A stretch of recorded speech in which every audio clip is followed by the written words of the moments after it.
Hi hello welcome to Kiran TV news. Magadheera cinema release అయ్యి ఈ వారానికి 17 సంవత్సరాలైంది. మగధీర తెలుగు సినిమా చరిత్రకు ఒక మొదటి అధ్యాయాన్ని నెక్స్ట్ లెవెల్కి తీసుకెళ్ళినటువంటి పరిస్థితి ఏదైనా ఉందంటే అది రాజమౌళి గారు, రామ్ చరణ్ గారు నటించినటువంటి మగధీర సినిమానే అని చెప్పాలి.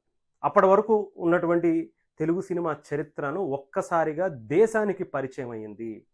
తెలుగువాడి సత్తా ఏంటో దేశానికి రుచి చూపించినటువంటి సినిమా ఏదైనా ఉందంటే అది మగధీర.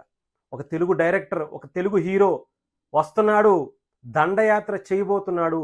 ఇది ఓన్లీ భారతదేశం మీదే కాదు, ప్రపంచం మీద కూడా ఇంపాక్ట్ పడేంత కెపాసిటీ తెలుగు వాళ్ళలో ఉంది అని ఒక్కసారిగా దేశాన్ని ఉలిక్కి పడేలా చేసినటువంటి సినిమా మగధీర.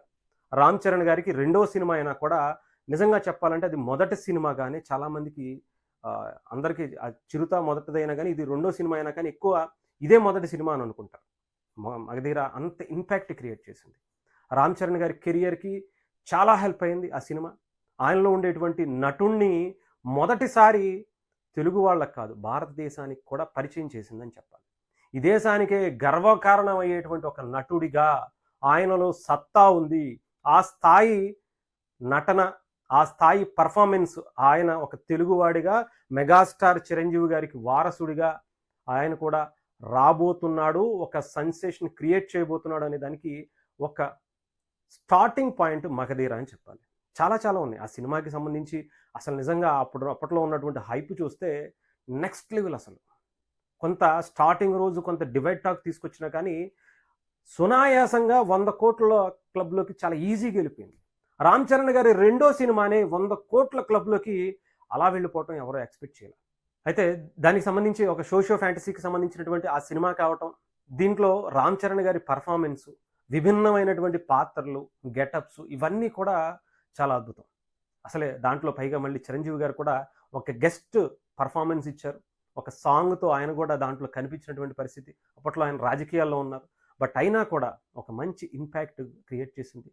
నాకు తెలిసి నేను ఆ టైంలో ఎక్కడో నార్త్లో ఉన్నా, ఢిల్లీ ఆ ప్రాంతంలో. ఆ సినిమా తర్వాత చాలామంది ఇండియన్ అంటే నార్త్లో ఉండేటువంటి హీరోలు వీళ్ళందరూ కూడా సినిమాని చూసి వామ్మో ఇంత అద్భుతంగా చేసేటువంటి నటులు తెలుగులో ఉన్నారా, ఇంత గొప్పగా డైరెక్ట్ చేసేటువంటి డైరెక్టర్లు తెలుగులో ఉన్నారా, రాజమౌళి అనేటువంటి పేరుని అప్పుడే దేశం వింటున్నటువంటి పరిస్థితికి వచ్చింది. ఆ తర్వాత ఆయన తీసుకొచ్చినటువంటి బాహుబలి అయితే ఇంకా నెక్స్ట్ లెవెల్ అనుకోండి. తెలుగువాడి చరిత్రను ఎక్కడికో తీసుకెళ్లి కూర్చోబెట్టింది. చిరంజీవి గారు చాలా సందర్భాల్లో చెప్పినట్టుగా ఒక గొప్ప ల్యాండ్ మార్క్కి ఆయన సెట్ చేశారు. ఇంకా వారణాసితో ఇంకెక్కడికి వెళ్తారో, ఏ స్థాయికి వెళ్తారో, ప్రపంచ సినిమాని ఏ రకంగా ఏలతారో ప్రత్యేకించి చెప్పాల్సిన అవసరం. బట్ ఏదేమైనా కానీ ఒక తెలుగువాడికి గర్వకారణంగా మొదటిసారి రొమ్ము చరిచి ఇదిరా మా సత్తా అని చెప్పుకునేటువంటి ఒక గొప్ప సినిమా ఫస్ట్ అటెంప్ట్లోనే సక్సెస్ సాధించారు అంటే అది మగధీరతోనే అని చెప్పాలి. ఆ తర్వాత మనం కూడా ఇలాంటి అటెంప్ట్స్ చేయొచ్చు అనేటువంటి ఒక ఆలోచనకు శ్రీకారం చుట్టి ఆ తర్వాత బాహుబలి కావచ్చు, ఆ తర్వాత వచ్చినటువంటి సినిమాలు కూడా ఇలాంటి సినిమాలను కూడా ప్రజలు ఇష్టపడతారు. క్రియేటివిటీగా మనం తీస్తే, ప్రజలకు నచ్చే విధంగా మనం మిస్మరైజ్ చేస్తే డెఫినెట్గా ప్రజలు గుండెల్లో పెట్టుకుంటారు, వాళ్ళు కూడా బ్రహ్మరథం పడతారనేటువంటి ఒక ల్యాండ్ మార్క్ సెట్ చేసినటువంటి సినిమా అది. సో ఒక నెక్స్ట్ లెవెల్ అని చెప్పాలి. 17 సంవత్సరాలు అవటం అంటే మాటలు కాదు. ఇప్పటికీ ఆ సినిమాకి సంబంధించినటువంటి వైబ్స్ రామ్ చరణ్ గారు ఆయన్ని చూసినప్పుడల్లా ఆయన గెటప్స్ ఇవన్నీ కూడా అక్కడికి సంబంధించినటువంటివి చాలా గుర్తొస్తూనే ఉంటాయి. సో ఏదేమైనా రామ్ చరణ్ గారిలోని నటుణ్ణి, ఆయన వ్యక్తిత్వాన్ని మొదటిసారి పరిచయం చేసిందని చెప్పాలి ఆ సినిమా.